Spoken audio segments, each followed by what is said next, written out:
Kay kita kijudun kiplengun pinalam kilake adui hoya puthak ta isilo. Karbi Anglong arlo labangso adui hoya puthak jai kathar pen pherangke amai kangni. West Karbi Anglong lapen Meghalaya adui hoya long monsa mati piske wanje phan APHL se song pen kabor ikacheng wai damji polong BJP pen keseng Border Vigilance Protection Committee atum kachedon dun deng thek chepaklang dun rong posi bosik ni phai troxier ni APHLC Central Committee President Jai Kathar amithang buhalong pherangke amai kangni ahut lamthe chepaklang. Pinpur me kedamtang jangmia chiklo pen pini arni anta ahoi long kedo pupu aradum chedam chewang awarsai long lilang. Bang sojok jirikindeng mukoilum malom kedo kebe keche kengsang aso bengali akula dalong si Karbi atum chonam chorek nang koglo. Labangso adui hoyalong monsam kawede jok kai ke kachar wo kaje bohong sidolo. Lapu West Karbi Anglong pen Meghalaya kachar wo sayalong kebe keche kengsang aso bengali atum bangke ali nang chu endun long.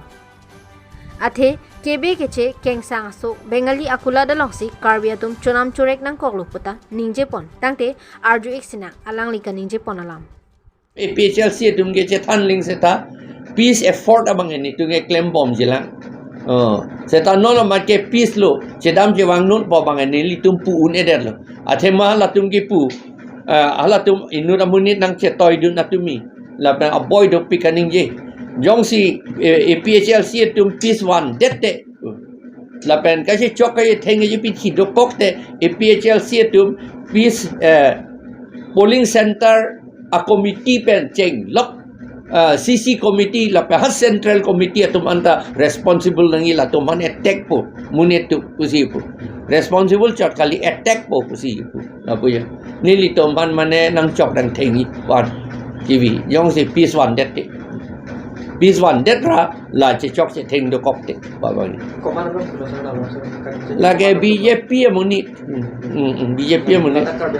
Karbi Anglong so jiri gendeng malong so nang litum thek long ni apoto hadak do le wanjia phansi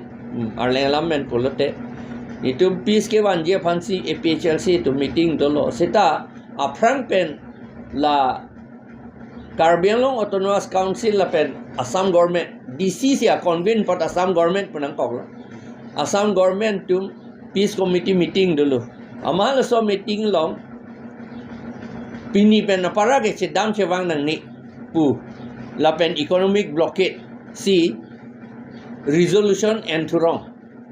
peace committee ke abinong son resolution ke guide en kertang lagi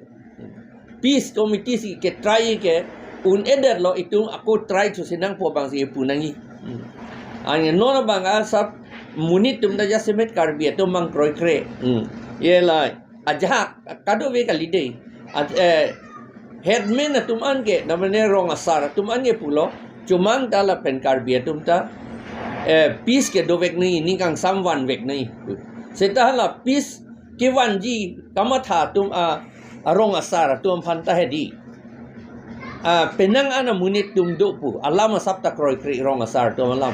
la rong asar tum man sika control thu yi ti dang ipu Karbia rong asar tum mata nang than la salam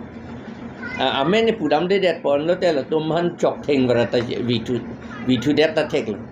an ke alam mangala pulo itum APHLC ke nitum ke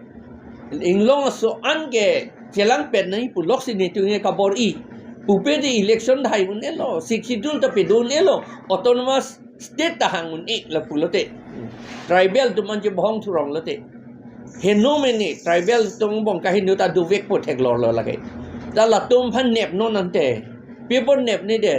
khasi dum da people nep ni de la si khasi dum manan ni li pulo nang tum na chin nep non nang tum dorbars nong do nang tum judge court ta do nang tum council a court ta do hadak chi bisar tha nang tum Karbi atum mangela council a court ta ve thang da ve ilitum mange six schedule ta implement pe me medet policy tum mange FIR ke pipen dak judicial court along ka submit hello ke claim nangi ko paper la claim ke je lalo ni pu bangke la pen hala aphu chor a bangela neli dak tok te sita nili ke tok pen akaprek ta cuma dom mana pitulo lake criminal case jethana leng seta lage withdraw ni lage FIR ke withdraw ni pusin ni lipu lage alang le to man cuma dom man pudak la